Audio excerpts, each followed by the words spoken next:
نماز ادا کرنے گیا، وہاں میں نے دیکھا کہ ایک بزرگ فرماتے ہیں کہ میں ایک مسجد میں نماز ادا کرنے گیا، وہاں میں نے دیکھا کہ ایک مالدار تاجر بیٹھا ہے اور اس کے ساتھ ایک فقیر بیٹھا دعا کر رہا ہے، غریب آدمی دعا کر رہا ہے۔ اور اب وہ دعا کیا کر رہا ہے ناظرین؟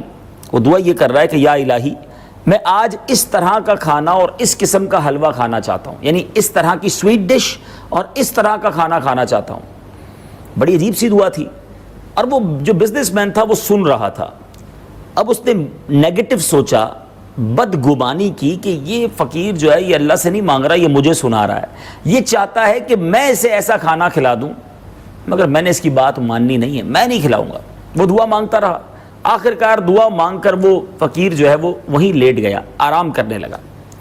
تھوڑی دیر ہوئی تو ایک اور شخص مسجد میں داخل ہوا اور اس کے ہاتھ میں ایک طباق تھا، بڑا سا کھانے کا طباق تھا، اس پہ کپڑا ڈلا ہوا تھا۔ اس نے دائیں بائیں دیکھ کر اس غریب آدمی کو جگایا اور کہا کہ یہ لو کھانا کھا لو۔ مالدار تاجر بھی دیکھ رہا ہے، بزرگ کہتے ہیں میں بھی یہ ماجرا دیکھ رہا تھا۔ اب وہ جو غریب شخص اٹھا اور اس طباق سے جب کپڑا ہٹایا گیا تو ناظرین ایگزیکٹلی وہی کھانا تھا جس کی اس نے تمنا کی تھی۔ فقیر نے تھوڑا سا کھانا کھایا، اس اللہ والے نے، اور جو کھانا لے کر آیا تھا اس کو دعا سے نوازا کہ اللہ تمہارا بھلا کرے، تمہیں خوش رکھے۔ وہ جب کھانا باقی لے کر واپس جانے لگا تو اس مالدار تاجر نے اس کھانا لانے والے شخص کو پکڑ لیا اور کہا رکو تو صحیح، میری بات تو سنو۔ کہا فرمائیے۔ کہا ایک بات بتاؤ، تم اس غریب آدمی کو پہلے سے جانتے تھے؟ اس نے کہا نہیں، میں تو اس کو نہیں جانتا تھا، یہ سب سے پہلی آج ہماری ملاقات ہوئی ہے۔ تو کہا یہ تو بتاؤ کہ ایگزیکٹلی یہی کھانا لے کر تم مسجد میں کیوں آئے اور اس کو تلاش کر کے کیوں کھلایا، اس کے پیچھے کیا راز ہے؟ اب اس شخص نے جو اپنا واقعہ بتایا بہت ایمان افروز ہے۔ وہ شخص کہتا ہے کہ میں بھی ایک غریب شخص ہوں اور مزدور ہوں، روزانہ مزدوری کرتا ہوں، تھوڑے سے پیسے کماتا ہوں، گھر لاتا ہوں اور بیوی بچوں کا پیٹ پالتا ہوں۔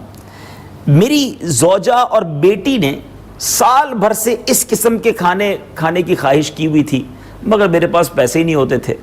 آج تھوڑی سی مزدوری جو ہے میری اچھی بن گئی، ایک مسکال یعنی 4.5 ماشا سونا مجھے ملا، یعنی آج کی زبان میں یہ کہوں کہ تقریباً 4 گرام سونا جو ہے اس شخص کو مزدوری میں ملا۔ اس نے سوچا کہ بیوی بچوں نے پرٹیکولر کھانے کی فرمائش کی ہے، آج اس کو پورا کر دیتے ہیں۔ میں مثال کے طور پہ آپ کو سمجھانے کے لیے کہ گویا گھر والوں نے چکن بریانی اور گاجر کے حلوے کا ارادہ کیا ہوا ہے، تو کیوں نہ آج اپنے بچوں کو خوش کیا جائے اور ان کے لیے وہی کھانا بنا دیا جائے۔ تو کہتا ہے میں وہ سامان لے کر آیا، اپنی زوجہ کو دیا کہ یہ کھانا بناؤ۔ آج بچے بھی بہت خوش تھے کہ ہم اپنی پسند کا کھانا کھائیں گے۔ یہاں یہ بھی سیکھنے کو مل رہا ہے ناظرین کہ بہت سے غریب وہ ہیں جن کے گھروں میں مہینوں گوشت نہیں پکتا، مہینوں وہ چکن نہیں کھا سکتے، فروٹ تو شاید بہت سو کو دیکھنے کو بھی نہیں ملتا۔ جن کو اللہ نے نوازا ہے، جن کو اللہ نے بہت ساری نعمتوں سے نوازا ہے، انہیں اس بات کی قدر ہونی چاہیے کہ ہمیں اللہ تعالیٰ نے کیسے خوبصورت دسترخوان دیے ہیں، اور اب ہم پر یہ فریضہ ہے، ہم پر یہ ضروری ہے کہ ہم ان غریبوں کی بھی مدد کریں جو اچھے کھانے نہیں کھلا سکتے اپنے بچوں کو۔ اللہ کرے کہ یہ درد مند دل ہم سب کو نصیب ہو جائے۔ صحیح بات تو یہ ہے ناظرین کہ اگر جن کو اللہ نے نوازا ہے، جو مخیر ہیں، جو ویل آف ہیں، اپنی زکوٰۃ پوری ادا کریں اور صحیح طریقے سے غریبوں میں ڈسٹریبیوٹ ہو جائے، تو شاید ہمارے وطن میں کوئی بھوکا نہ سوئے، ہمارے وطن میں کوئی غریب نہ رہے۔ بہرحال واقعے کو آگے لے کے چلتے ہیں۔ اب وہ شخص کہتا ہے میں تو میری بیوی کو سامان دیا کہ کھانا بناؤ اور میں سو گیا۔ جب میں سویا آنکھیں تو بند ہوئیں، قسمت جاگ اٹھی۔ مدینے والے آقا صلی اللہ تعالیٰ علیہ وسلم میرے خواب میں تشریف لائے اور آقا علیہ الصلوۃ والسلام نے کچھ ارشاد فرمایا۔ آقا نے فرمایا آج تمہارے علاقے میں اللہ عز و جل کا ایک ولی آیا ہوا ہے، اس کا قیام مسجد میں ہے، جو کھانے تم نے اپنے بیوی بچوں کے لیے تیار کروائے ہیں ان کھانوں کی اسے بھی خواہش ہے، اس کے پاس لے جاؤ، وہ اپنی خواہش کے مطابق کھا کر تمہیں واپس کر دے گا، بقیہ اللہ تعالیٰ تیرے لیے برکت عطا فرمائے گا اور میں تیرے لیے جنت کی ضمانت دیتا ہوں۔ اللہ اکبر۔ وہ کہتا ہے میری آنکھ کھلی، مجھے تو گویا انعام مل گیا، نبی پاک کا دیدار بھی مل گیا۔ میں نے وہی کھانا اٹھایا، اس غریب کو کھلایا ہے، دیکھو اس نے کھایا بھی تھوڑا ہی ہے، اب واپس اپنے بچوں کو بھی کھلا دوں گا، اور نبی پاک نے بشارت بھی سنا دی ہے۔ سبحان اللہ، سبحان اللہ۔ اب اس تاجر کی کیفیت بڑی بدل گئی، یہ سوچنے لگا کہ میں تو نیگیٹو سوچ رہا تھا، میں تو یہ سوچ رہا تھا کہ یہ بندہ دعا مجھے سنانے کے لیے کر رہا ہے، مگر یہاں تو ماجرا ہی کچھ اور ہے، یہ اللہ کا نیک بندہ ہے اور اس کے کھانے کا انتظام کس غیبی طریقے سے ہو رہا ہے۔ اب اس تاجر نے اس مزدور کو کہا کہ ایسا کرو، 4.5 گرام سونا، 4 گرام سونا ہی تم نے یوز کیا ہے، تو مجھ سے وہ رقم لے لو اور جو تم نے یہ نیکی کمائی ہے اس میں مجھے بھی حصہ دے دو۔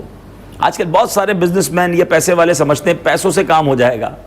کچھ فیصلے دل کے ہوتے ہیں ناظرین، ہر چیز کو پیسوں سے نہیں خریدا جا سکتا، اللہ کی بارگاہ میں دل دیکھے جاتے ہیں۔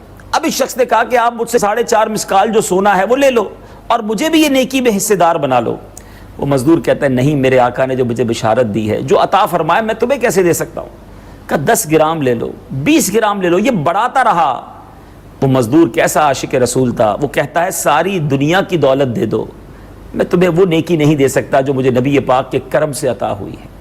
ناظرین، یہ واقعہ بہت بڑا سبق ہے کہ کیا ہم لوگوں کے بارے میں پازیٹیو سوچتے ہیں یا نیگیٹو سوچتے ہیں؟ ہر بات ہم نیگیٹو کیوں سوچتے ہیں؟ ہر بات میں ہم کسی کے بارے میں بدگمانی ہی کیوں کرتے ہیں؟ ہمیں کیوں لگتا ہے کہ یہ جو کر رہا ہے مجھے دکھانے کے لیے کر رہا ہے، یہ اللہ کے لیے نہیں کر رہا؟ بہت سارے معاملات میں نیگیٹو اپروچ کی وجہ سے، برا سوچنے کی وجہ سے تکلیف میں بھی ہم ہی